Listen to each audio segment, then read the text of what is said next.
Saudara, bagaimana pengusutan dan transparansi dugaan transaksi mencurigakan di Kementerian Keuangan? Kita akan berbincang dengan Kepala PPATK tahun 2002 hingga 2011, Yunus Hussein. Pak Yunus, selamat malam. Selamat malam. Kita juga akan sapa Direktur Center of Economic and Law Studies, Selyos Bima Yudhistira. Mas Bima, selamat malam. Selamat malam. Saya ke Pak Yunus dulu. Pak Yunus, Menteri Keuangan Sri Mulyani meminta PPATK membuka data terkait temuan transaksi janggal sebesar 300 triliun rupiah. Kalau Anda sendiri meresponnya seperti apa, Pak Yunus? Terima kasih. Jadi begini, memang harus dihadapi ini dengan kepala dingin. Kalau buka-bukaan belum tentu sesuai dengan ketentuan ya. Undang-Undang 8 2010 berikan kewenangan PPATK untuk memberikan pada penegak hukum atau instansi lain terkait dengan pencegahan, TPPU, dan tindak pidana terkait. Di produk PPATK itu saya boleh cerita ada 4. Pertama, informasi, seperti pasal 90. Yang kedua ada hasil analisis ya, ada di pasal 44 dan 90, ada hasil pemeriksaan, ada rekomendasi. Nah, kalau yang diminta dibuka itu adalah hasil analisis, itu dengan hasil pemeriksaan sebenarnya sudah ada indikasi terjadinya tindak pidana. Sehingga yang paling tepat diberikan adalah penyidik saja. Seluruh penyidik di Indonesia bisa menyidik TPPU. Jadi kalau dibuka ke publik sebenarnya sistem yang ada tidak seperti itu. Di luar negeri juga seperti itu. Diberikan kepada penyidik. Kalau penyidik sudah melakukan penyelidikan, sudah ada bukti permulaan, 2 minimal, kemudian ada tindak pidana, ada pelakunya, ditingkatkan jadi penyidikan. Nah, kalau sudah ada upaya-upaya paksa itu, apalagi sudah sampai sidang pengadilan, silahkan mau dibuka. Tapi kalau sekarang belum waktunya untuk dibuka ya. Jadi sekarang belum waktunya untuk dibuka. Tapi yang jadi pertanyaan saya sekarang ini, Pak Yunus. Ini kan kalau Pak Mahfud bilang ini kan dugaannya diduga 2009 sampai 2023. Nah, Anda ini kan Ketua PPATK 2002 sampai 2011. Artinya ada di irisan kepemimpinan Anda. Saat itu kemudian ada nggak kemudian temuan yang juga Anda temui terkait dengan 300 triliun rupiah ini? Ya dulu zaman saya kan saya ada lapor juga ya. Kasusnya cukup besar ya. Antara lain kasus Gayus, antara lain ya. Dan selain yang lain-lain. Jadi kalau dilihat informasi dari Pak Mahfud ini, kita harus hati-hati memaknai apa maksudnya 300 triliun. Karena jumlahnya luar biasa besar. Ya, besar sekali itu. Kalau beli kerupuk itu nggak bisa habis dimakan itu. Jadi kita lihat periodenya 2009 sampai 2023. Itu 14 tahun, Mbak. Melibatkan 467 orang. Kemudian ada laporan-laporan yang masuk 197 transaksi mencurigakan dengan nilai total 500 triliun. Sebenarnya kalau mau tahu sistem yang ada, transaksi mencurigakan itu dari penyedia jasa keuangan, penyedia barang dan jasa atau reporting parties kepada PPATK, berhenti sampai di situ. PPATK tidak meneruskan transaksi keuangan mencurigakan, tidak pernah. PPATK meneruskan tadi informasi, hasil analisis, hasil pemeriksaan, atau rekomendasi. 4 itu aja produknya sesuai dengan Undang-Undang 8 2010. Nah, kalau lihat range-nya begitu luas, orangnya begitu banyak, dan transaksinya banyak sekali, frekuensinya, mutasinya begitu banyak, saya khawatir angka itu bukan angka final, bukan angka yang menunjukkan saldo yang sebenarnya, bukan menunjukkan nilai ataupun outstanding balance daripada pejabat itu. Saya khawatir juga bisa terjadi double counting, triple counting, karena periode yang begitu banyak, orang yang begitu banyak. Saya ambil contoh sederhana. Pada waktu saya dulu, ada kasus cuci uang, masuk ke pasar modal 2 miliar. Dia beli saham, BRI waktu itu, 2 miliar. Terus dia sembunyikan lagi hasilnya, dia jual, dia beli surat utang negara, 2 miliar juga setelah menjual saham BRI. Setelah itu jual lagi surat utang negara, beli Lipo Reksadana Mantap, Reksadana, 2 miliar. Lalu pertanyaannya, berapa transaksinya? 6 miliar. Berapa nilainya? Cuma 2 miliar. Nah, saya takut terjadi double counting, triple counting seperti ini. Sehingga harus lihat case by case. Bagaimana kasus yang sebenarnya.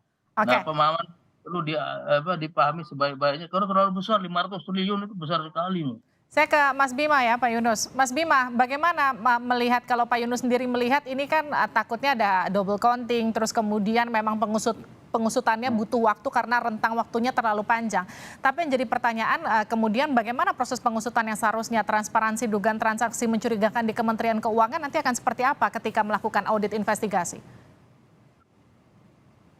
Iya, saya pikir ini PPATK tentu punya pertimbangan ya untuk kemudian bilang 300 triliun dan melibatkan ratusan orang di Kementerian Keuangan. Jadi mungkin mereka tidak sembarangan gitu. Apalagi kan ini juga diperkuat juga oleh Menko Polhukam. Jadi ada tim saya kira yang juga mendalami itu. Dan tinggal nanti kalau PPATK sampai sebatas memberikan informasi, ini kan nanti akan dilempar ke siapa informasinya. Kan di Kementerian Keuangan juga sudah ada Irjen, Inspektorat Jenderal, yang tugasnya menindaklanjuti. Jadi mereka berkoordinasi dengan PPATK. Pejabat A, pegawai A misalnya memalsukan mobil atas nama orang lain, ya, atau kemudian menyembunyikan harta, misalnya kok bolak-balik ke negara lain, misalnya ke luar negeri gitu ya, ada apa. Jadi transaksi-transaksi mencurigakan itu saya kira tidak selesai hanya dengan mengungkap agregatnya. Tapi kita inginkan dari publik itu ada mereka yang memang terjerat pidana betul-betul. Nah, disitulah pentingnya adanya tim bersama. Jadi jangan hanya PPATK mengumumkan, tapi kemudian juga pembentukanlah tim yang di dalamnya ada KPK, ada BPK mungkin kalau perlu, kemudian ada kepolisian, kejaksaan, sehingga ini tuh tuntas. Kalau tidak tuntas, publik hanya melihat bahwa Kementerian Keuangan ini bobrok gitu. Hanya melihat bahwa selama ini pembayar pajak wajar tidak percaya pada institusi Tapi pemerintahan. dengan rentang waktu Ya. sepanjang itu Mas Bima, dengan nilai sebanyak itu melibatkan ratusan orang, proses investigasi, auditnya akan seperti apa? Ya tentu satu ada pembuktian terbalik, tapi itu semua harus diselesaikan dengan proses hukum yang ada gitu. Jadi saya juga sepakat, tidak kemudian langsung meminta dibuka saja 300 triliun gitu ya. Nanti kalau misalnya ternyata bukan pencucian uang bagaimana misalnya. Oke. Jadi harusnya nggak perlu itu, nggak perlu kemudian nama-nama ini. Dan itu bisa meningkatkan demoralisasi juga terhadap kinerja perpajakan kalau diumumkan secara gamblang. Apalagi pegawai pajak yang masih aktif. Kalau pegawai pajak yang sudah pensiun misalnya di rentang tahun investigasi dari PPATK, mungkin nggak jadi permasalahan. Tapi yang sedang bekerja, itu juga sekarang terganggu konsentrasinya. Jadi sebaiknya dari data 300 triliun tadi, itu dipanggil satu persatu, di tanggal berapa ada transaksi mencurigakan, pembuktian terbalik. Kalau dia tidak bisa membuktikan terbalik bahwa transaksi itu legal, transaksi itu sah dan bukan dari sumber uang-uang yang kemudian bertentangan dengan hukum, ya selesai di situ.